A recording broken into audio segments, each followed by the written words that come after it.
আজকে আমি করব চাল কুমড়ার কাঁচা ভাজা।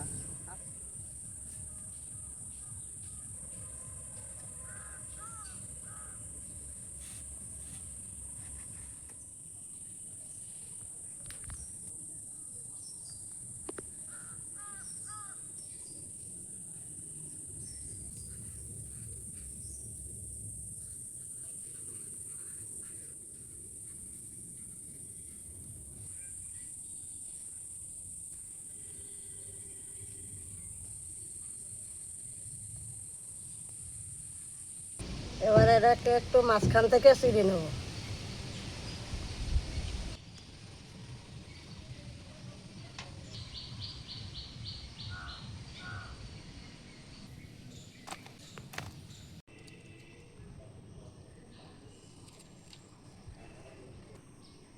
এবার জল ঢেলে দিচ্ছি। চাল কুমড়োটা এবার ভাপেই নিলাম, ঢাকা দিয়ে দিলাম। চাল কুমড়োটা সেদ্ধ হইতে থাক, এদিকে মশলাটা করি। মশলার জন্য আমি সর্ষে আর কাঁচা ঝাল নিলাম।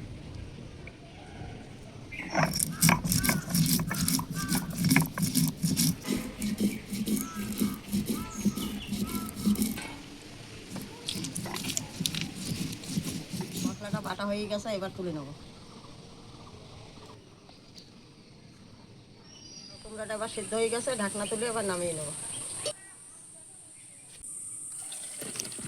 এবার চাল কুমড়ার ভিতরে মশলাটা দিতে হবে। প্রথমে নুন দেবো, 1 চামচ হলুদ দেবো, 1 চামচ চিনি দেবো। ভালো করে মিশিয়ে নিচ্ছি।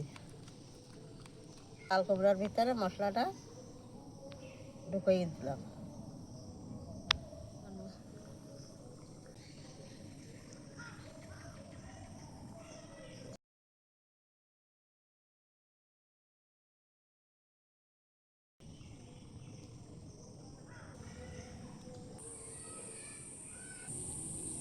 এবার কড়া বসাই দিলাম। ফোড়নে দিলাম তেজপাতা, শুকনো ঝাল আর এই মেথি ফোড়ন দিলাম। লঙ্কা আর মেথিটা লাল লাল হয়ে ভাজা হলে চাল কুমড়াটা ভাজছি, দিয়ে দিচ্ছি।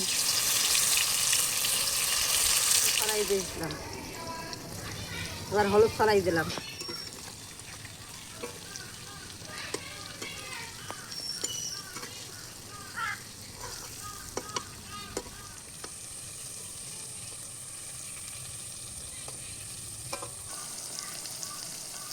দুপিট লাল হয়ে গেছে, এবার তুলে নেব।